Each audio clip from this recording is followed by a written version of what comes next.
Welcome back to WorkWoman. I am excited because today is the day that Buckwise gets to join the WorkWoman podcast. I finally made it. You finally made it. I thought that you were the first male to be on the WorkWoman podcast, Yes. but Dean beat you by like a couple months. If there's Sorry. anyone that's going to beat me, I'm glad it's Dean. I wish it would have been Grant, to be honest, but like Grant or Brandon, but I did so many podcasts with Brandon. Did you do a podcast with Grant? I haven't. Every single time I see him, he's like, let's do a podcast. Yeah. But that was with the age gap one. And I was like, what am I going to talk to you about? Yeah, Your age gap you with definitely Elena? need to. I mean, you're at his house when we're in Miami all the time, so now is the time to do it. You're right. But Yeah. today is the day Yes. that we are doing it with the one and only Buck. Guys, as I was explaining to Buck right before this show started, Yeah. Buck has this very interesting career path that has led to his expertise in Yes. the particular skill that we're actually doing right now. It's eclectic for sure. That is for sure. So Buck is the chief marketing officer at Cardone Ventures. For those of you who don't know, I'm not sure how you wouldn't know that, but in case you don't, he is the CMO. Yes. And tell us a little bit, like briefly, because it is colorful. Okay. Like career path in 45 seconds. I can do it in 30. How about that? Okay. Timer. Go. So let's see. Traditional broadcast, television and radio. I was on the talent side. Don't call me a DJ. That's who goes to a wedding and plays music. Oh. I was an on-air personality. Okay. Creating communities and engaging people through live calls, talking about pop culture. Got the smooth voice. Do you guys hear the smooth voice? Like this is like the show. Hey everybody, welcome back to the program.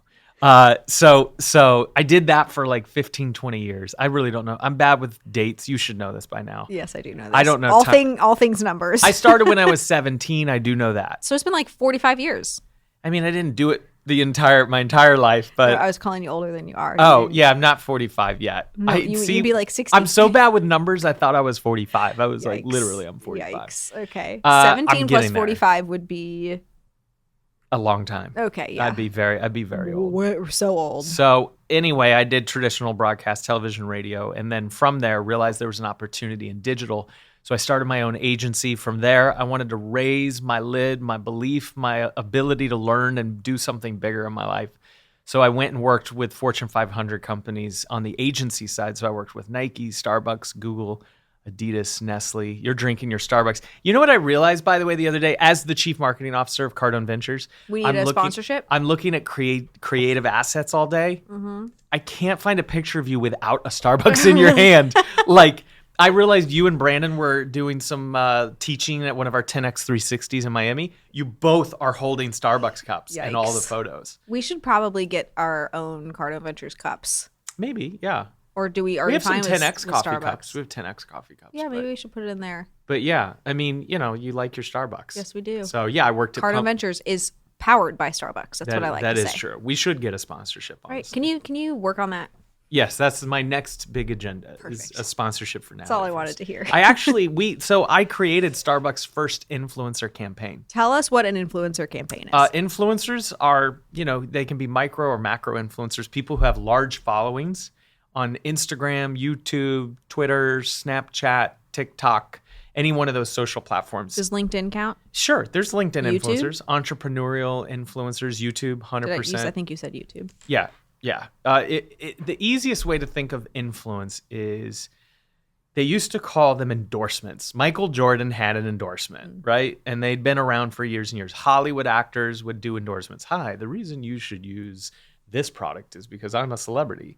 So what happened was when social media launched and digital became more popular, it allowed anyone in the world to build their own audience without having to be a Hollywood actor or actress. Mm-hmm. And so this whole buzzword emerged called influencer, where it's like, wait a minute, we've been doing this. Like as a radio long person, people would pay me, you know, a couple $100 to mention their name on the air. I was an influencer, but they called it an endorsement. So Can I give you a fun fact that I don't Yes. think I've ever told you before? Yes. Did you know, Yes. Natalie trivia, that my uncle was responsible for putting Ray-Bans in, is it Men in Black? Oh, that's Like the glasses? Yeah. The Men in Black. I guess he did the deal. Like that's the only thing that, or the only connection that I Wow. have to. What was his role? He worked at Disney. He was Oh, the. I think you had mentioned this to me once. Sorry, Mark, if you're listening to this and I don't remember your exact title. He was an executive at Disney. But he brokered that deal. Yeah. Yeah. Well, I'll tell you, that is that space, the influencer space, is fascinating. And You have so many insights. I could get you a star. Maybe that is a goal of mine. Oh. I could get you a Starbucks influencer. I bet you could. Do I really need that? No. Is that going to make me real money? No. Let's talk about real wealth. Yeah. Well, let's like slow it down here for a second. Let's so, Yep. the influencer space. Yep. When you look at your role as Chief Marketing Officer for Cardone Ventures, and also it's not just that you work with Cardone Ventures, like corporate, you're pretty involved with some of the strategies that our bigger clients are putting into place for their marketing. 100%. When you think of influencer strategies, is that something that you are pushing traditional businesses, digital businesses, or is it something that people should be playing with right now? It's such a good question. And I'm actually excited that you brought it up because yesterday, I laid out an entire influencer strategy for one of our clients. Oh. You know them as FuzzleTube. Oh, yeah. They are looking for new ways to reach new audiences. Okay. They are a younger demographic, right? Because a FuzzleTube, if you don't know, is a fun interlocking inner tube that you can take on rivers and float down rivers with. And why do you want it to be interlocking? Because then you don't have to hang on to each other's feet and hands and feet, multiple feet. Just feet. Multiple people. Feet, but that's still, if you have like 10 plural friends. feet is still feet. Is it? It really is. Octopi, feet. Oh boy. Okay. but yeah, the whole idea is that you want to interlock. He's not in charge of the numbers here. He's also not in charge of the grammar. No. But I have amazing talents. Just not in those two areas. Grammar may not be one of them. Counting beans. You make up for it in other areas. I try my best. Listen, I'm a commodity in some way, shape, or form here. Aren't we all? But yeah, so these guys, they're going to create an influencer strategy, and it's going to be fantastic. Southern states. Because winter and fall is hitting in other areas of the country, there's still sun and there's still, a lot of people online having adventures down in the South. And so we're going to be creating some influencer strategies. Adventures down in the South. Did you guys just hear that's like he's already like starting the pitch for FuzzleTube? Like I'm sure. Did you put adventures down in the South as part of one their, of the like, copy? hashtags that we were maybe considering. We were looking for adventurous hashtags that we could follow. Adventures down in the South. Yes. Well, guys, if you are looking for adventures down in the South, am I going to plug FuzzleTube right now? Yeah, why not? I mean, they're fantastic clients. They really are amazing clients. They joined us at our GrowthCon last year. Yep. And they did a 10X pitch program at that GrowthCon event. They pitched their platform and what they do, and they were looking for investment dollars. And they've turned their business around. Even during COVID, they sold out of inventory, which is a fantastic story. Isn't their story like they did $20,000 in total revenue last year, and this year to date we're in September? Yeah, it's like $400K. It's amazing. Yeah. And so we started working with them back in February was GrowthCon. Yep. I know right now we have a pitch program that they actually have taken a lot of guidance and advice from. They have. Yeah, they worked with Brandon directly to pitch QVC. Who's Brandon? Brandon Dawson, your fiance, my CEO. My CEO too. Your CEO as well. Your double CEO. Mm-hmm. Yeah, but we all know Natalie is the real CEO at home, let's be honest. Well, we all have our different roles at different moments. Brandon's an amazing CEO. Brandon really does like his role very well. Yes. Just like you do yours really well. He has taught me so much. A career that is littered with big brands and big network broadcast agencies. I've had teams of 20, 30 people that I've managed in my life. I mean, he has a whole different outlook and aspect of business and life. And it is really just in the last year and 2-3 months that we've known each other and that I've worked with you guys, it has been very transformational for me. It's wonderful. So love that. This is brought to you by Brandon Dawson, the Foundation. CEO of Cardone. Yeah, Foundation. I'm like, Brandon full sponsorship. is sponsoring this episode of the WorkWoman podcast. It is it is a write-off, actually. Yeah, that's right. No, but Brandon's pretty great. Yeah, he's awesome. And Buck gets to see the extra great sides of him. He also gets to see the sides that, are a little bit challenging to deal with. Yeah, no, but nobody's perfect, though. But what I love more than anything is the way that we all met. Mm-hmm. Can you tell a story? Yeah, sure. I was managing an agency out of New York, a really big agency called Wunderman Thompson. At the same time, I was doing a syndicated radio show out of my house. And the way I did that was by interviewing influential people within the region, which happened to be Natalie Workman. My producer's job was to find really cool, interesting people. And she wrote out a list of look at all these local people on Instagram doing cool things. And I think she found you through something you guys were doing at GrowthCon, or there was a So hashtag, funny. and then she was like, "These guys are here in Like, Vancouver." first of all, that they found me instead of Brandon. Like, not well, to he like, had just started his Instagram account. yeah, he was very new to it. Yeah. The idea, I mean, I was full blown age gap content at that time. So, like, the definition of cool and interesting is like, this shit's fucking weird. Well, that's part of the story is you were doing age gap realness. Yep. Mm-hmm. You were talking about, all of the stereotypes and misnomers around dating someone older than you. Yep. And they were like, my producer was like, this would be great. You have to interview them. They're local. They're in Vancouver. Their age gap's crazy. This guy, it was like your standard story. It's like this rich guy and this young woman and like, what is she after? Yeah. All the things that you hear, Yep, 100%. And so I'm expecting just that. And you guys come in and two things happen. One, I realized you're like one of the smartest women I've ever met in my entire life. Thank you. No, true story. And two, so one, you just blow through the stereotype in the first 5 minutes that you talk and that you meet you.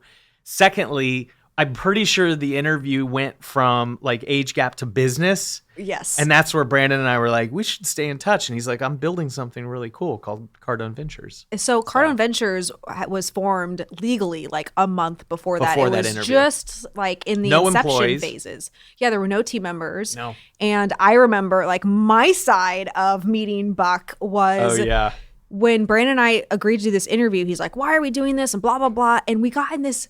For us, it was like an argument. It wasn't like a fight, but he was doing something petty. And I will never forget, he like pulled the camera out. I was so pissed off at him. He like pulled the camera out and recorded me being mad at him. And then it turned into a laugh, which like that's how all arguments with us end. Yes. But we walked into that interview like coming in hot. We were late. We had just had this like squabble. You were hot. I remember thinking this interview is going to go really good or really bad. Either way, we're professionals. It was interesting. No, the interview was great. We should dig it up at some point and play it. Yeah. But what I learned now is working with you guys every day is that was just a typical day. Yeah. There was like, not that much different. Like a normal Tuesday. Yeah. No, I think it was he told you to meet him at a Starbucks. Oh yeah. And then you like weren't there. It was a difference. He said Starbucks, and it was the wrong Starbucks. That's right. That's right. It was a whole thing. But lucky for us, so that is one thing that Brandon is pretty remarkable at. I told Buck this. This is, I think, was news to you up till the other day that we just started this business, but I was not ready for like people to join a CMO type position to join. Like you have a significant amount of experience. You're a heavy hitting executive. We had just formed this thing. And so Brandon starts like continuing to have conversations with Buck. He was so pumped up though. I'm like, what are you doing? Why are you still talking to the radio guy? Cause I didn't see Buck for all of the other experience at the time. And then Brandon was telling me about it. Yeah, cause you met me in a studio, which was like one of 6 jobs that I had. And your name was Buck. You had a Buckhead show. Like it seemed... I didn't... You remembered me from when I actually did radio. Correct. Right. And it was at a 105.1, which is like, I mean... Adult pop. It's not like hip hop. It's not like... Anyway. It's soft pop. It's a little bit softer. So anyway, I had all these preconceived issues with this conversation. Yeah. And Brandon's one day is like, Buck's our new CMO. And I didn't push back. But I was like, okay, like, let's see how this... I will say though, knowing you now, that is generally your disposition, which is why you both work so well together. Yeah. He is the aggressive, big vision. He is a risk management nightmare. He is just full-fledged. I think you and I, in a lot of ways, balance him that way. Mm-hmm. Like he comes up with the big movement and then we try to like detail it out. Yes. And so, that's why you guys work so perfectly, because you're cautious and you take your time and you like to have everything buttoned up. And he's just like, let's just do this. Like, okay, let's figure out how we're going to do it first. Yes. But like, I would agree with that. We're good from a balance standpoint. Yeah. So going through Buck's work with Cardone Ventures, one of the things that I would just love to give a little tease to the WorkWoman crew with is the idea of a brand house. Because around the same time that you joined with us a year ago, this concept that I had never heard of became a pillar of one of our events. It's called a 10x360 event for those of you who don't know. Sure. And so Buck goes deep into the brand house, but then works with our platform review clients our team does in order to really develop that. So without like going into the full thing, because I know it's a lot. It's a detailed thing, yeah. Why should somebody even think that a brand house is something they should spend their time on? The easiest answer I can give you is most companies, owners, individual brands look at marketing as a smoke and mirror. Can't really figure out, put my finger on it. Don't know the money that I'm going to invest. What's the ROI? Like it's just this, maybe it works, maybe it doesn't. So many owners are just throwing things against the wall, hoping they stick. And so I like to start with strategic tools so that you can actually track, which is, I know you love this. You can track data. What? You can have KPIs. These are all words that Natalie loves. Oh, I love these words. So what I try to do is bring strategic tools like a brand house so that not just the owners of an organization, but everyone in that organization is all moving in the right direction, using the same language, understanding the same purpose, the reasons they're different from their competitors. It's really just document and process. Love that. But it's a beautiful visual way to describe it. And it's called a brand house. At the top of the brand house is the purpose, the why you exist. And it has like a little like top of a house. It's literally like a roof. Yes. Is it a roof? You can Google, by the way. Anyone right now can Google brand house. Yeah. But and you will get 500 variations of brand houses. Yeah. The key is just have one. Like, it doesn't have to be the one we use, or it's like just build a brand house so that you have, I mean, this is cheesy, but it's like the foundation for your brand. But people want to skip that step. They just like want to go into right to expansion, a Facebook ad. Which is so interesting because, the entrepreneur or the solopreneur who's just out there on their own, they think that because they're putting in the work that they're the highly competent one in the building because they're the one that's starting the business. Totally. But for it to actually expand and grow beyond them, somebody else has to actually physically see what the foundation is in order to move it forward. But there's not enough time in the entrepreneur's mind. And I did air quotes for those of you who are listening.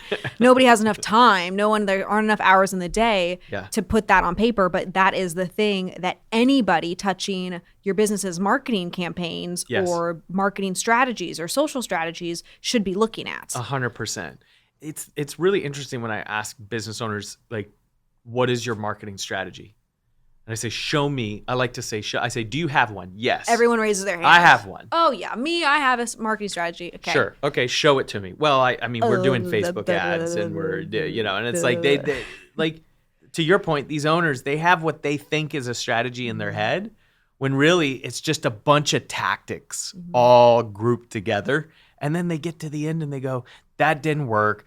That thing's crap. This technology is fly by night. It's never going to last. It's, they can't figure out why their marketing efforts never work. And it's because they don't set up the foundation to track it successfully. So Buck does this with marketing, what I do with people, in that when a new client or somebody that we've worked with for a while comes and says, oh, I can't find any good people. It's not like there's a silver bullet where I'm like, oh, well, in order to find good people, just use Glassdoor. This is the step you take. It's like, well, okay, so let me look at your it's posting. So detailed. Let me understand your website. What are you doing inside your culture? What are the reviews? It's something that so needs to be unpacked. Yeah. But everybody just wants that quick fix. And I think you feel more pressure with this than I do. Way more pressure. Everybody looks at marketing as the thing that's not working. They don't normally realize that their people situation is as broken as it is. But how does it feel when someone's constantly putting you on the spot of like, does YouTube's new algorithm? Oh, it's the worst. But it tells you so much, right? Quality of your questions determine the quality of your answers. Wait, say it one more time. The quality of your question determines the quality of the answer. Love it. That's a Brandon Dawson special. I think it's the quality of your results, but it was close and answer. Enough. It was same good. thing. It was good. Well, to that point, either way, when they ask that question, when they go, "How do I fix my YouTube? My Facebook doesn't convert? My YouTube. It's always just one thing they think is the silver bullet, yes. And I just know when they ask that, they have no foundation whatsoever. They're asking the wrong questions. I always say, "Who's your consumer?" They like to, let's take a bakery. They like to eat cake, right? Okay. Wow. Great. That's really broad. That's me. That's really broad, right? That's you. That's me. That's my mom. That's different people, right? Your kids. But it's like, of course, it's my kids every day. They like to eat cake. But, Allie. Yeah, Allie, as long as it's chocolate, she'll eat anything chocolate. Allie, let's eat some chocolate cake sometime. For sure. You don't have to ask her twice. But I want vanilla. Anyway, Okay. Back to the bakery. Okay. I got down a rabbit hole. Yeah, right we're going there. deep. I picked the wrong business. but the key is you would talk to Allie, to your point, let's use your example. I'm selling chocolate cakes or I'm selling vanilla cake. If I'm doing ads for chocolate cakes, you're not interested. Mm-mm. But Allie is. Mm-hmm. So Allie's a chocolate cake consumer. Mm-hmm. You're a vanilla cake consumer. The way that I get either one of you to convert, the either way that I get to build a relationship with you, a trusting relationship, is by understanding exactly who you are, by going deep on how much cake do you like to eat. Like, would you know this about me? I freaking hate cream cheese frosting. Ooh. Like, it's disgusting. Carrot cakes are gross to me. I'm with you. Right? We are together on that. So like, the more you know about me, like have a disgust, right? Like the more you can filter your audience and understand who they are. And not use the things that they're disgusted Yes, yes. But think about that. Your business right now, if you're thinking of your business, what are those things in your business that people really gravitate to? And what are those things that they're disgusted by? And how can you segment your audience? That's part of the brand house and the strategic tools and building. And meanwhile, all you keep asking me is how to build a better YouTube channel. I know, it's not funny. I can't answer that question until we go back to the beginning. Yeah, it's like so many things are broken. I like that. It's a good indicator of how broken the question asking process is. Maybe not the thinker. Like most people are never taught how to think that way. So they've been told. We live in a world that maybe it's been too marketed to. Yes. That they like think that this one thing is the end all be all. And when that thing doesn't work, then it has to be the thing instead of all of the other things that they were never taught. Plus, there's just too many gurus out there giving bad advice. Yeah. That had like one thing work in one type of business. Yes. But it does not work for all types of business. And it might not just be one thing. It's the 20 other things that they didn't tell you that they did that were actually successful as well. 100%. I love the honest people out there. Okay. For our last topic, this is it. We're coming to an end. Well, what time is it? Yeah, we just got comfortable. Let's see. Let me look at the timer. We set a timer. 2 minutes. Oh, see, I told you. We're right on time. Like I have a good sense for You're this. good at this, by the way. This might take more than 2 minutes, though, and if it does, I'm okay with it. Okay. So I'd like to have a brawl with you. Whoa. Okay, so here's the situation. Let me lay it down for you guys. I'm scrappy. I may be short, but I'm scrappy. So am I. Okay. So am I. Let's go. So we have these processes here in Cardone Ventures, and one of them is this concept that Buck has talked about a little bit, which is the need for a brand house. Yes. Which is very client-facing language. Yeah. And then it's like the dual. It's Buck's brand house and Natalie's mission, vision, values. For the company. Yeah, so culturally speaking. The businesses that we work with have these two different frameworks. Sure. And there's a lot of similarities in them. There is a lot of similarities, but there is not a good, like, what do you use one for over the other? So think of a corporation. Okay. This is how I describe it. We're brawling. You're not trying to teach me something right now. Okay. But I'm going to give you my You're like position. fighting. You're fighting for your life right now. This is the debate. This is the 2020 Buck v. Natalie all out something. Let me tell you why. Debate of the year. Your mission statements suck.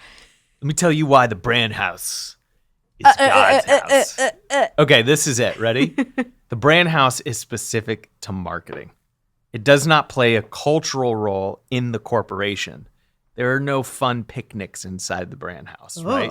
Okay. The brand house is you touch a consumer touch point, like a tweet, a Google review, a YouTube video, a reply to an email in a marketing email, right? Or a sales function. Okay.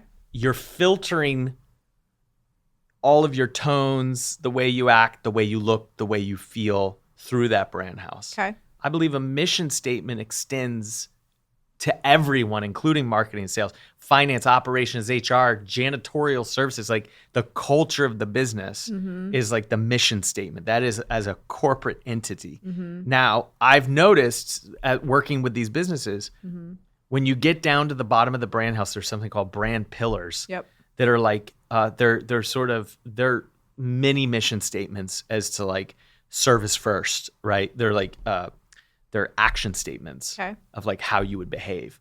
And I see a lot of the mission, vision, values, I see them coming into the brand pillars. And that's totally fine. I think if there should be overlap. I think if there's not overlap in them, then you clearly have a disconnect between your cultural office and your marketing approach. Maybe it's just...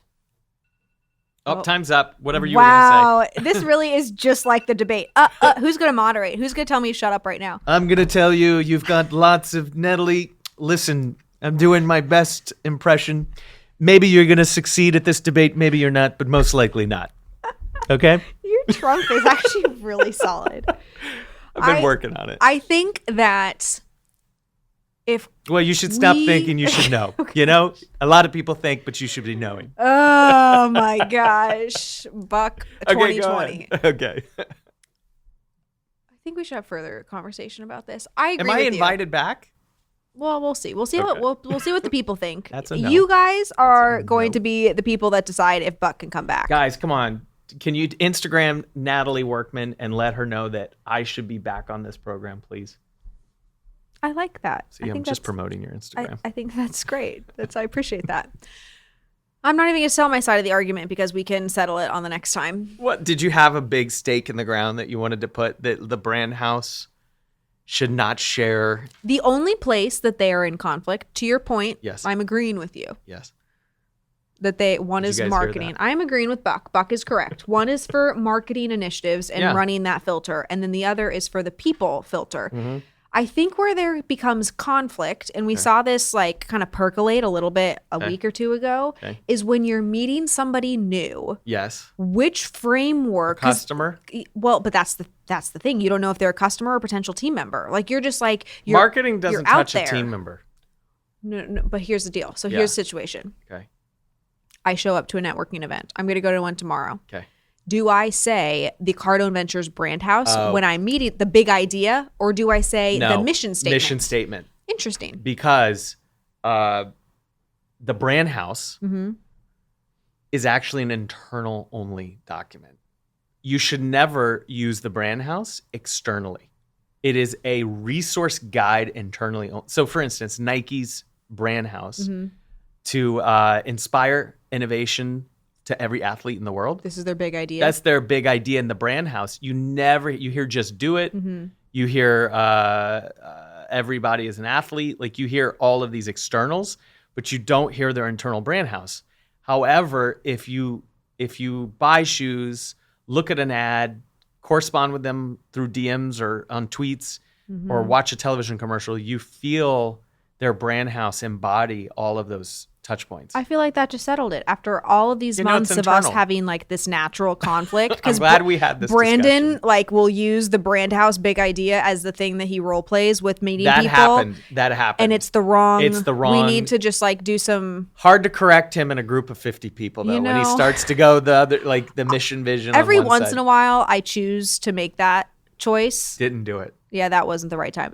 I tried. I was like, it was Yeah, it was one of those undercover. There's a lot of undercover things. Buck, we here at WorkWoman are so thrilled that you joined us. I'm thrilled. Do you have any career highlight? Final party? Are you going to put this on your resume? Can I? Can you put it on your second slide of your 10x360 presentation where you explain your work history? Milestones and achievements in my life. WorkWoman 2020. I starred on WorkWoman. Credit to executive producer William Smith, who actually had the creative idea to have me on because he values me more than anyone in this organization.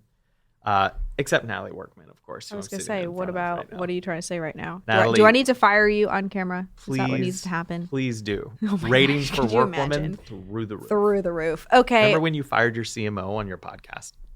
Yeah, and Brandon was not happy that I made that executive decision. Yikes. Not trying to have those issues. No, don't do it. Buck, we appreciate you, and thank you for joining WorkWoman. Thank you. Where do I follow you on Instagram? On Instagram, you already follow me, but if you don't already follow me, then you should hit up at Natalie, that's Natalie, Workman. And there's a play on workman because workmen. Anyway, yes, some people don't creative. get that. I haven't changed my last name yet, so it's staying workwoman. You got to keep them occupied. What are the chances that we get B Dawson to be B Workman? Oh wow, guys! I'm on that note. I'm out. See you later.